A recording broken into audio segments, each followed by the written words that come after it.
اعوذ باللہ من الشیطان الرجیم، بسم اللہ الرحمن الرحیم۔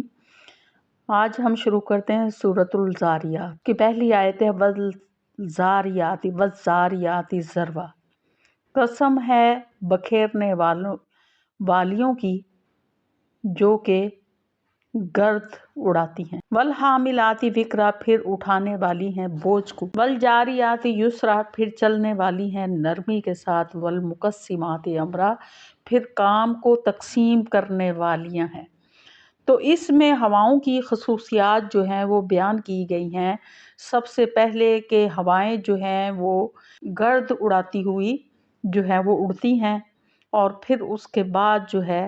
پھر وہ بوجھ کو اٹھاتی ہیں۔ بوجھ کون سا؟ بادلوں کا بوجھ جو ہے جس کے اندر بارش ہوتی ہے اس کو اٹھائے پھرتی ہیں، اور اس کے بعد والجاریات یسرا کے نرمی کے ساتھ چلنے والی ہیں، اور پھر کام کی تقسیم کرنے والی ہیں۔ تو کام کیا ہے؟ اللہ تعالیٰ نے ہواؤں کے ذمے جو ہے اس کے اندر جو ہے وہ بادل پیدا کیے بارش سے بھرے ہوئے، اور وہ بارش لیے ہوئے چلتی ہیں، اور اس کے بعد کام کی تقسیم یعنی بارش جو ہے وہ برساتی ہیں، اور جہاں جہاں اللہ کا حکم ہوتا ہے وہاں اس حصے میں وہ بارش برساتی ہیں،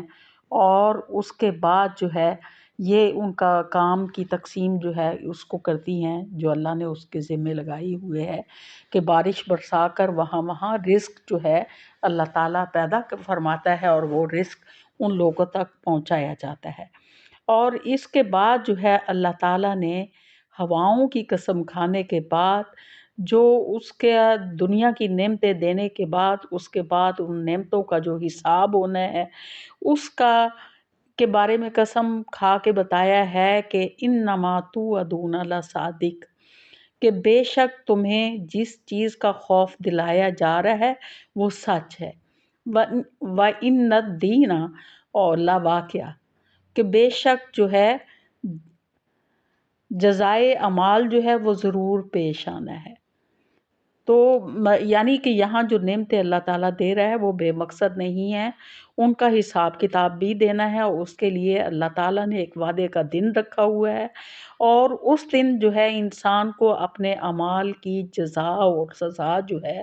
اس سے سامنا کرنا پڑے گا۔ اور اس کے بعد اللہ تعالیٰ نے آسمان کی قسم کھائی ہے، والسماء ذات الحبک، اور قسم ہے آسمان کی جو کہ راہوں والے آسمان کی قسم۔ تو آسمان جو ہے جیسے اس دنیا زمین کے اندر راستے بنے ہوئے ہیں اور وہاں آمد و رفت ہوتی ہے، اسی طرح سے آسمان میں بھی متفرق راستے بنے ہوئے ہیں جہاں سے فرشتوں کی آمد و رفت ہوتی ہے، اور ہر فرشتہ جو ہے اپنے اپنے حصے کا کام جو ہے وہ کرتا ہے۔ تو اس آسمان کی بھی قسم کھائی ہے، اور اس کے بعد فرمایا اِنَّکُمْ لَفِی قَوْلٍ مُخْتَلِف، کہ بے شک تم لوگ جو ہے مختلف بات میں پڑے ہوئے ہو۔ تو یعنی اللہ تعالیٰ کو خالق جو ہے وہ مانتے ہیں بعض لوگ، اور بعض لوگ جو ہیں اس کی قدرت کو بھی تسلیم کرتے ہیں، اور بعض لوگ جو ہیں وہ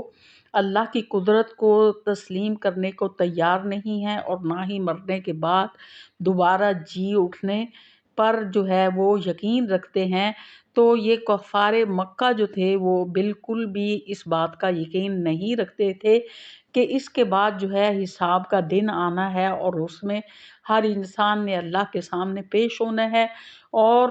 اللہ کو اپنی دنیا میں جو اس نے نعمتیں دی ہیں اس کی استعمال جو کیا ہوا ہے اس کا حساب جو ہے وہ اس کے سامنے اس کے حساب کے لیے اللہ کے سامنے پیش ہونا ہے۔ پھر اللہ تعالیٰ فرماتے ہیں یوفکو عنہ من افک، اس سے وہی باز رکھا جاتا ہے جو پھیر دیا گیا ہو۔ تو یہاں یہ بتایا گیا ہے کہ جو شخص جو ہے حق کی طلب رکھتا ہو اس کے لیے تو آخرت کو ماننا جو ہے وہ بالکل مشکل نہیں ہے، بلکہ حقیقت یہ ہے کہ انکار وہی کرتا ہے جو حق سے دور ہٹا ہوا ہوتا ہے، وہی حق کا انکار کرتا ہے، وہی بالکل ماننے کو تیار نہیں ہوتا۔ قتل الخراسون، کہ بے سند باتیں کرنے والے غارت کر دیے گئے، یعنی ایسے لوگوں کے لیے ہلاکت ہے جو کہ بغیر سند کے بات کرتے ہیں۔ قرآن پاک کی اور مختلف جگہوں پہ بھی بتایا گیا ہے کہ ایسے لوگ، کیا تم لوگوں کے پاس کوئی کتاب بھیج دی گئی ہے جس میں لکھا ہوا ہے کہ نبی رسول نہیں ہے اور یہ اللہ کی طرف سے نہیں ہے، اور اللہ یہ جو کچھ یہ بیان کر رہے ہیں یہ سچی بات نہیں ہے؟ ایسی کوئی کتاب ہے یا ایسا تمہارے ساتھ کوئی وعدہ کیا گیا ہے؟ ایسا اگر کیا گیا ہے تو وہ دکھاؤ، یا اس کا تمہارے پاس کوئی گواہ ہے تو اس کو پیش کر دو۔ تو یہاں یہی بتایا گیا ہے کہ بے سند باتیں کرنے والے جو ہیں وہ غارت کر دیے گئے، یعنی کہ وہ غارت ہوں گے، تباہ و برباد ہوں گے۔ الذین ہم فی غمرۃ ساہون، جو غفلت میں ہیں اور بھولے ہوئے ہیں۔ کہ یہاں جو دنیا میں لوگ اللہ تعالیٰ کو بھولے ہوئے ہیں اور غفلت کی زندگی گزار رہے ہیں، یہ لوگ جو ہیں پھر گھاٹے کا سودا اٹھائیں گے۔ یسألون ایان یوم الدین، اور یسألون، اور وہ پوچھتے ہیں، ایان، کہ وہ کب ہوگا یوم الدین، یوم جزا۔ تو یہ سوال جو ہے وہ حقیقت میں یہ نہیں ہے کہ وہ حقیقت معلوم کرنے کے لیے پوچھ رہے ہیں، بلکہ یہ کفار مکہ جو تھے نبی صلی اللہ علیہ وسلم سے یہ سوال اکثر کرتے تھے، اور یہ مذاق اڑانے کے معنوں میں کرتے تھے کہ وہ قیامت جو ہے وہ کب آئے گی، جب ہم نے اللہ کے سامنے پیش ہونا ہے، کیونکہ تو اس بات کا یقین ہی رکھتے تھے، کیونکہ عقیدہ آخرت جب ان کے سامنے پیش کیا گیا تھا تو وہ بڑے حیران ہوئے اور کہنے لگے کیا گلی سڑی ہڈیاں دوبارہ سے زندہ ہو جائیں گی؟ تو وہ مذاق کے انداز میں پوچھتے تھے وہ قیامت کب آنی ہے کہ جب ہم دوبارہ اٹھائے جائیں گے؟ تو اللہ تعالیٰ فرماتے ہیں یوم ہم علی النار یفتنون، کہ ہاں یہ وہ دن ہے جب یہ آگ پر بھونے جائیں گے،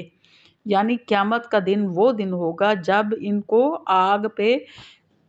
کافروں کو، اللہ سے انکار کرنے والوں کو آگ پر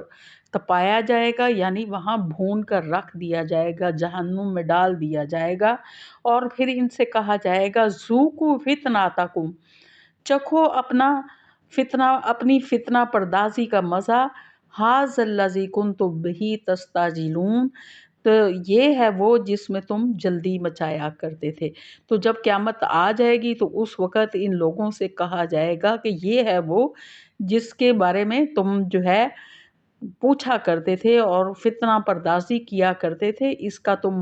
اس کے بارے میں جلدی کیا کرتے تھے، اب اس عذاب کا مزہ چکھ لو۔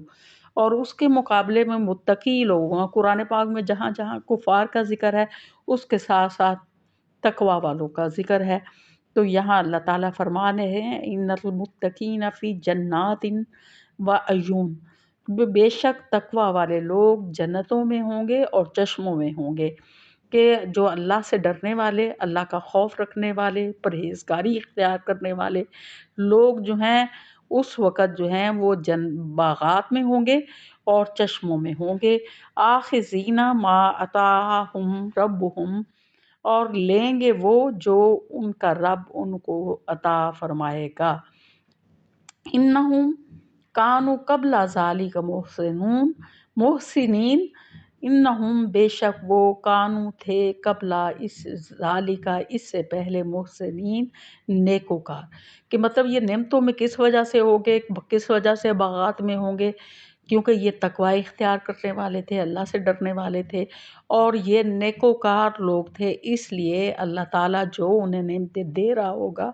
وہ اس کو لے رہے ہوں گے، اس لیے کہ یہ اس سے پہلے نیکوکار تھے، دنیا میں نیکوکاروں والی زندگی گزاری تھی ان لوگوں نے۔ کانوا قلیلا من اللیل ما یہجعون، اور وہ رات کو بہت کم سویا کرتے تھے، یعنی کہ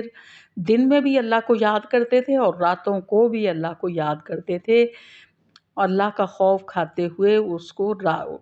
راتوں کو اپنی نیند کو چھوڑ کر اللہ کو یاد کرنے میں مصروف رہتے تھے۔ وَبِالْأَسْحَارِ هُمْ يَسْتَغْفِرُونَ، کہ پھر وہ عبادت، راتوں کو اٹھ اٹھ کر عبادت کرنے کے ساتھ مغرور نہیں ہوتے تھے، بلکہ پھر بھی اللہ کا خوف کھاتے تھے کہ ہماری عبادت میں کوئی کمی اور کوتاہی تو نہیں رہ گئی، تو پھر سحر کے وقت جو ہے وہ اٹھ کر استغفار کرتے تھے، اللہ تعالیٰ سے بخشش مانگتے تھے۔ پھر اللہ تعالیٰ فرماتے ہیں فی اموالہم حق للسائل والمحروم، کہ ان کے مالوں میں مانگنے والوں کا اور جو سوال سے بچنے والے ہیں ان کا حق ہے۔ تو سائل مانگنے والا ہوتا ہے، محروم جو ہے وہ ضرورت مند ہوتا ہے لیکن وہ کسی سے سوال نہیں کرتا۔ تو اللہ تعالیٰ فرماتے ہیں کہ جو زکوٰۃ، عشر اور صدقات آپ لوگ دیتے ہو،